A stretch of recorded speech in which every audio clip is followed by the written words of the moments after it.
FMR gi mayokta khongjang changsingiba Naga Pairaroi lupsingi mathakta FIR lokhatkre withdraw tawnaba dabi tawragli.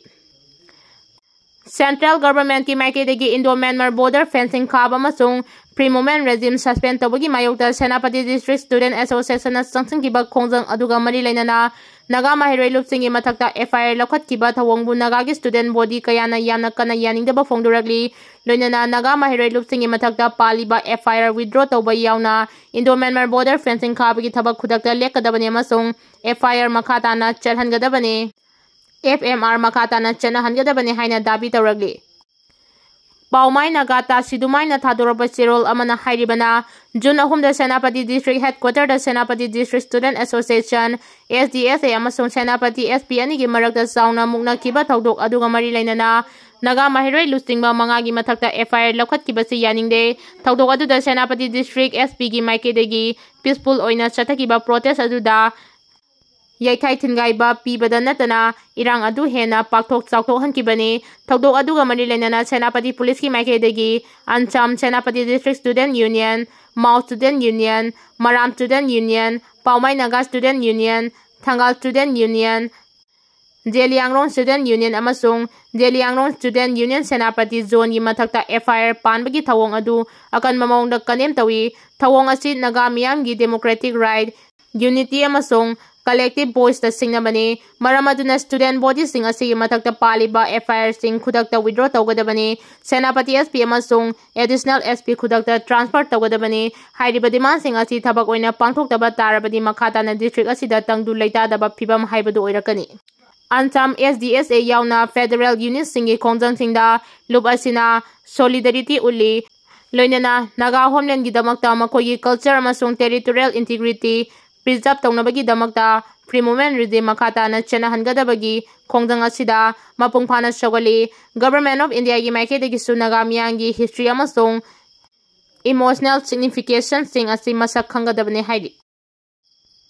Kongbrai latpam nganthoi sarama amadi nanlunthem chingsan gi thawai yaudraba hakchang okpada miyam saruk yabiyo haina kokomina phongduragli thasi gi tarani thoida Ahmedabad airport gi take off tawkiba kaikiba Air India flight AI 171 kaikibada laikhidraba Manipur dagi cabin crew Kongbrai lakpam nganthoi sarama amasung namlunthen chingsan anina laikhidabada coordinating committee on Manipur integrity kokomina thamoi songna nungaitaba phongdokbaga loinana laikhidraba anigi mafamda condolence tawkre hairi kokomi gi convener IPR subcommittee na thadorba cherol amagi matung ina hai Manipur dagi flight asida cabin crew oibi anina laikhidabada Manipur pumba maru oina naha singna thamoi songna nungaitaba phongdokpaga loinana laikhidraba singi imung manunggi awaba singda saru yaduna lagli laikhidraba singi imung manungna phongdorapagi matung ina nganthoi amasung namlunthem chingsan anigi thawai yaudraba hakchang DNA test tawbagi thabak chathaduna makoi sing adugi sapchaba identification launaba honari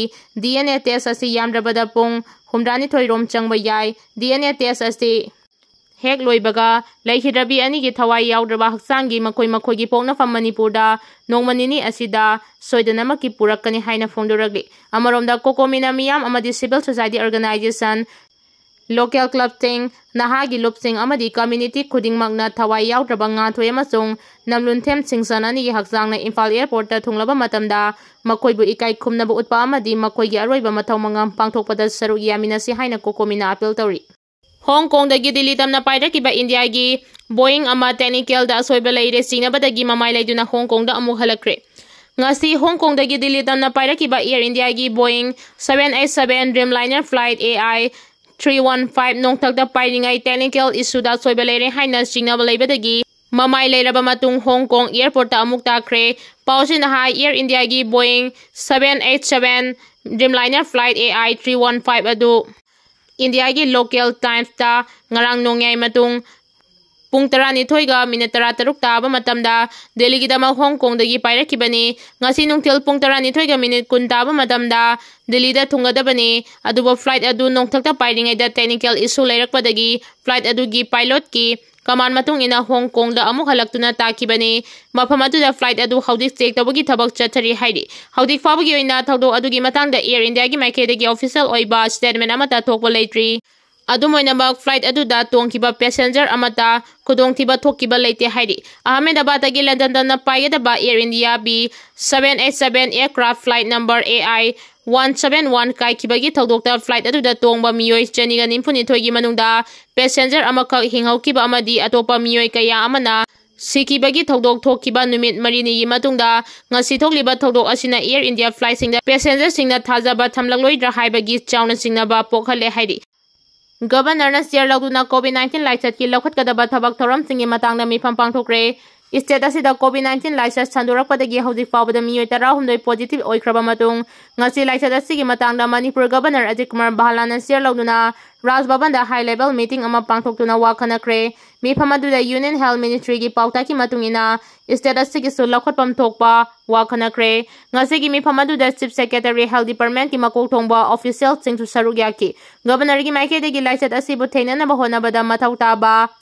diagnosis, PPE kits, oxygen supply, ICU, isolation ward, ꯃꯊꯧ ꯇꯥꯕ ꯍꯤꯗꯥꯛ ꯂꯥꯡꯊꯛꯁꯤꯡ ꯑꯃꯗꯤ ꯑꯇꯩ ꯃꯆꯥꯛꯁꯤꯡ ꯃꯄꯨꯡ ꯐꯥꯅ ꯊꯝꯅꯕ ꯄꯥꯎꯇꯥꯛ ꯄꯤꯈꯤ ꯍꯥꯏꯔꯤ꯫ ꯏꯝꯐꯥꯜꯒ ꯁꯝꯅꯔꯝꯕ ꯑꯦꯌꯔ ꯏꯟꯗꯤꯌꯥꯒꯤ ꯐ꯭ꯂꯥꯏꯠ ꯄꯨꯝꯅꯃꯛ ꯑꯃꯨꯛ ꯍꯟꯅ ꯄꯥꯏꯔꯔꯣꯏ꯫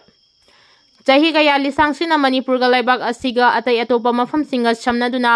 ꯂꯥꯛꯈꯤꯕ ꯑꯦꯌꯔ ꯏꯟꯗꯤꯌꯥꯒꯤ ꯐ꯭ꯂꯥꯏꯠ ꯄꯨꯝꯅꯃꯛ ꯉꯔꯥꯡꯗꯒꯤ ꯑꯃꯨꯛ ꯍꯟꯅ ꯄꯥꯏꯔꯔꯣꯏ ꯍꯥꯏꯅ ꯇꯥꯇꯥ ꯒ꯭ꯔꯨꯞꯅ ꯂꯥꯎꯊꯣꯛꯈ꯭ꯔꯦ꯫ ꯑꯦꯌꯔ ꯏꯟꯗꯤꯌꯥꯕꯨ ꯆꯂꯥꯏꯔꯤꯕ ꯇꯥꯇꯥ ꯒ꯭ꯔꯨꯞꯅ ꯁꯣꯁꯤꯌꯦꯜ ꯃꯤꯗꯤꯌꯥ ꯄ꯭ꯂꯦꯠꯐꯣꯔꯝꯗ ꯊꯥꯒꯠꯂꯛꯄ ꯋꯥꯔꯣꯜ ꯑꯃꯅ ꯍꯥꯏ ꯖꯨꯟ 15ꯗꯒꯤ ꯍꯧꯅ ꯑꯦꯌꯔ ꯏꯟꯗꯤꯌꯥꯒꯤ ꯐ꯭ꯂꯥꯏꯠ ꯑꯃꯠꯇ ꯏꯝꯐꯥꯜ ꯏꯟꯇꯔꯅꯦꯁꯅꯦꯜ ꯑꯦꯌꯔꯄꯣꯔꯠꯇ ꯄꯥꯏꯔꯛꯂꯔꯣꯏ꯫ ꯑꯗꯨꯃꯣꯏꯅꯃꯛ ꯑꯋꯥꯡ ꯅꯣꯡꯄꯣꯛꯀꯤ ꯃꯐꯝꯁꯤꯡꯒ ꯂꯩꯕꯥꯛ ꯑꯁꯤꯒꯤ ꯑꯇꯩ ꯑꯇꯣꯞꯄ ꯃꯐꯝ ꯀꯌꯥꯒ ꯃꯈꯥ ꯇꯥꯅ ꯁꯝꯅꯍꯟꯅꯕ ꯊꯧꯔꯥꯡ ꯀꯌꯥ ꯂꯧꯈꯠꯈꯤꯕꯅꯤ꯫ ꯃꯅꯤꯄꯨꯔꯗ ꯍꯧꯖꯤꯛ ꯊꯣꯛꯂꯤꯕ ꯊꯧꯗꯣꯛꯁꯤꯡ ꯑꯁꯤꯒ ꯑꯦꯌꯔ ꯏꯟꯗꯤꯌꯥꯅ ꯂꯧꯔꯛꯂꯤꯕ ꯋꯥꯔꯦꯞ ꯑꯁꯤꯒ ꯀꯔꯤꯒꯨꯝꯕ ꯍꯤꯔꯝ ꯑꯃꯠꯇꯗ ꯃꯔꯤ ꯂꯩꯅꯗꯦ꯫ ꯃꯃꯥꯡꯗꯒꯤ ꯑꯦꯌꯔ ꯏꯟꯗꯤꯌꯥꯅ ꯐ꯭ꯂꯥꯏꯠ ꯁꯔꯚꯤꯁ ꯇꯧꯕꯗ ꯁꯦꯝꯗꯣꯛ ꯁꯥꯗꯣꯛꯅꯕꯒꯤ ꯃꯇꯥꯡꯗ ꯂꯧꯈꯠꯈꯤꯕ ꯋꯥꯔꯦꯞ ꯑꯃꯒꯤ ꯃꯇꯨꯡꯏꯟꯅ ꯏꯝꯐꯥꯜ ꯏꯟꯇꯔꯅꯦꯁꯅꯦꯜ ꯑꯦꯌꯔꯄꯣꯔꯠꯇ ꯑꯃꯨꯛ ꯍꯟꯅ ꯐ꯭ꯂꯥꯏꯠ ꯁꯔꯚꯤꯁ ꯇꯧꯍꯟꯗꯅꯕ ꯊꯧꯔꯥꯡ ꯂꯧꯈꯠꯄꯅꯤ ꯍꯥꯏꯔꯤ꯫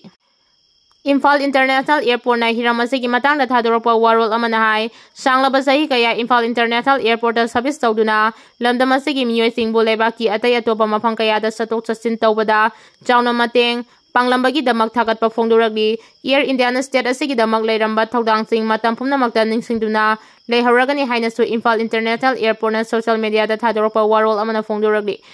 ꯆꯩꯔꯛꯁꯤꯗ ꯑꯦꯌꯔ ꯏꯟꯗꯤꯌꯥꯒꯤ ꯄ꯭ꯂꯦꯟ ꯑꯃ ꯑꯍꯃꯦꯗꯥꯕꯥꯗ ꯑꯦꯌꯔꯄꯣꯔꯠꯇꯒꯤ ꯂꯟꯗꯟ ꯇꯝꯅ ꯄꯥꯏꯅꯕ ꯊꯧꯔꯥꯡ ꯇꯧꯔꯤꯉꯩ ꯄꯥꯏꯈꯠꯂꯛꯄ ꯁꯦꯀꯦꯟ ꯈꯔꯒꯤ ꯃꯇꯨꯡꯗ ꯄ꯭ꯂꯦꯟ ꯀꯥꯏꯕꯒꯤ ꯊꯧꯗꯣꯛ ꯊꯣꯛꯈ꯭ꯔꯕ ꯃꯇꯨꯡꯗ